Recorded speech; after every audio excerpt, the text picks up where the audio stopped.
Student and my dear friend, welcome to my channel तैयारी जीत की। हमारे चैनल तैयारी जीत की में आप सभी मित्रों का, सभी विद्यार्थियों का बहुत बहुत स्वागत है। आज क्लास 11th की पोएट्री और फादर टू सन, इसके सेंट्रल आइडिया हमने कल पढ़ लिया था, उसके अर्थ के बारे में हमने जान लिया था, अच्छे से एक्सप्लेनेशन कर लिया था हमने कल। जो सेंट्रल आइडिया हमारी पोएम फादर टू सन का था।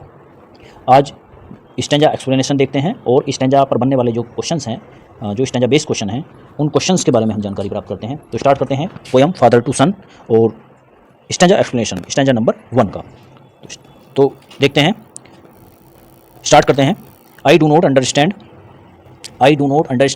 This child, I do not understand this child, though we have live together now in the same house for years, I know nothing of him, so try to build up a relationship from how he was when small.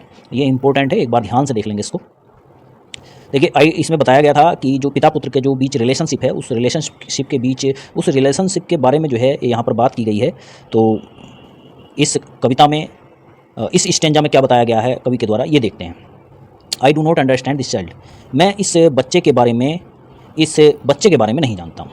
मैं इस बच्चे के बारे में, अपने बच्चे के बारे में, अपने पुत्र के बारे में नहीं समझ पाता हूँ। Though we have live together now, यद्यपि हम यहाँ पर कई सालों से इकट्ठे रह रहे हैं, यद्यपि हम कई सालों से इकट्ठे एक साथ रह रहे हैं। इन the same house for years, कई सालों से इसी एक ही घर में इकट्ठे एक साथ रह रहे हैं। इन the same house for years, बहुत वर्षों से इसी घर में एक साथ रह रहे हैं। आई नो नथिंग ऑफ हिम, लेकिन फिर भी जो है मैं उसके बारे में कुछ नहीं जानता।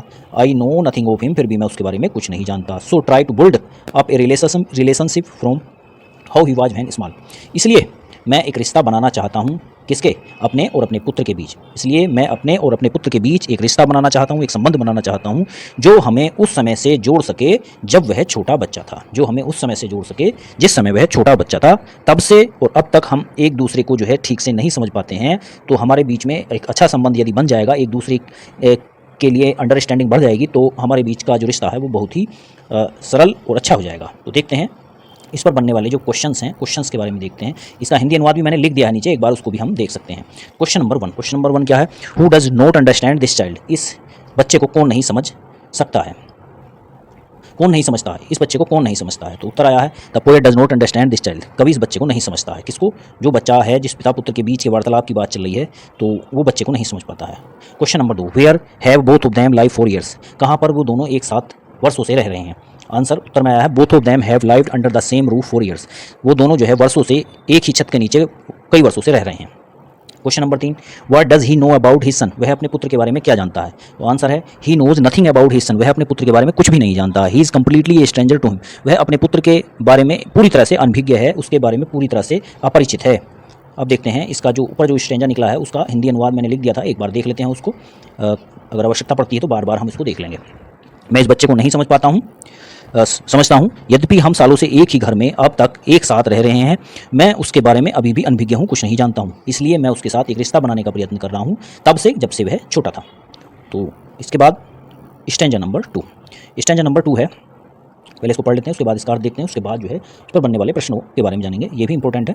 तो देखते हैं। Father and son we both live on the same globe and the same land, he speaks I can not understand myself, why anger grows from grief, we each put out an empty hand longing for something to forgive.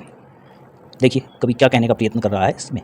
देखिए, father and son we both must live, हम पिता पुत्र दोनों एक साथ एक ही जगह पर, हम पिता पुत्र दोनों को एक साथ एक ही जगह पर रहना चाहिए। वी मस्ट लाइव, एक ही जगह पर हमें दोनों को एक साथ रहना चाहिए। ऑन द सेम ग्लोब, एक ही संसार में, एंड द सेम लैंड, एक ही भूमि पर, एक ही संसार में एक ही भूमि पर हम दोनों पिता पुत्र को एक साथ एक ही जगह पर रहना चाहिए। ही स्पीक्स, आगे वह कहता है, क्या कहता है? I can not understand myself, मैं अपने आप को समझ नहीं पाता हूँ। Why anger grows from grief, कि दुख से क्रोध क्यों उत्पन्न होता है, मैं अपने आप को समझ नहीं पाता हूँ। We each put out an empty hand longing for something to forgive, क्योंकि हम दोनों एक दूसरे की तरफ खाली हाथ बढ़ाते हैं, हम दोनों एक दूसरे की तरफ खाली हाथ बढ़ाते हैं, एक दूसरे को क्षमा करने की इच्छा रखते हुए, एक दूसरे को क्षमा करने की इच्छा रखते हुए, क्योंकि बीच में जो भी मिसअंडरस्टैंडिंग है, उस मिसअंडरस्टैंडिंग को अंडरस्टैंडिंग में बदलने के लिए, एक दूसरे के विचारों को जानने के लिए जो है वो एक दूसरे की ओर एक कदम आगे बढ़ाते हैं। तो इस तरह से जो है ये स्टैंजा का जो अर्थ है वो कंप्लीट होता है। अब देखते हैं स्टैंजा पर बनने वाले जो प्रश्न हैं। प्रश्न नंबर 1 देखते हैं। प्रश्न नंबर 1 क्या कहता है? Where must they live together, वे एक साथ कहाँ पर रहते हैं? Both the son and the father must live, दोनों पिता और पुत्र को रहना चाहिए। पिता और पुत्र दोनों को कहाँ रहना चाहिए? ऑन द सेम ग्लोब, एक ही संसार में, एक ही जगह पर, इन द सेम वर्ल्ड, एक ही संसार में, एक ही जगह पर, एक ही संसार में दोनों पिता पुत्र को एक साथ रहना चाहिए। Question number 2, can the father understand his son? क्या पिता अपने पुत्र को समझते हैं? No, no the father can not understand his son. नहीं, पिता अपने पुत्र को नहीं समझते हैं। क्वेश्चन नंबर 3, क्वेश्चन नंबर 3 क्या है? क्वेश्चन नंबर 3 है what makes the father angry? पिता के क्रोध का कारण क्या है, या पिता जो है क्रोधित जो होते हैं उसकी क्या वजह है? The grief of the grieved father turns into anger. जो पिता के जो क्रोध का कारण है वो उनका गुस्सा है। जो पिता के क्रोध का जो कारण है वो दुख है, ग्रीव्ड। पिता के क्रोध का कारण क्या है? Grief of the grieved. जो दुख है वो पिता के क्रोध का कारण है। टर्न्स इनटू एंगर, जो गुस्से में परिवर्तित हो जाता है। वह दुख, जो पिता का दुख है, वह गुस्से में परिवर्तित हो जाता है। तो इस तरह से जो है ये पोएम कंप्लीट हो जाती है। और पोएम के साथ साथ हमारी जो इस पोएम के साथ साथ हमारी जो 5 पोएम हैं, जो 11th क्लास की जो पोएम 5 थी, पाँचों की पाँचों पोएम हमारी कंप्लीट हो जाती हैं। पूरी 5 पोएम कंप्लीट हो जाती हैं। उनके सेंट्रल आइडिया कंप्लीट हो जाते हैं और उन पर बनने वाले जो स्टैंजा पर आधारित प्रश्न हैं वो सारे कंप्लीट हो जाते हैं। और इस तरह से पोएट्री सेक्शन पूरा कंप्लीट हो जाता है। तो इसके बाद हम तैयारी शुरू करते हैं प्रोज़ की। अब प्रोज़ के बारे में जो है हम डेली पढ़ेंगे। आप चैनल को देखते रहिए और अच्छे मार्क्स प्राप्त करने के लिए लगातार इसको शेयर करते रहिए। अपने मित्रों को भी इसके बारे में बताते रहिए, अपने साथियों को शेयर करते रहिए।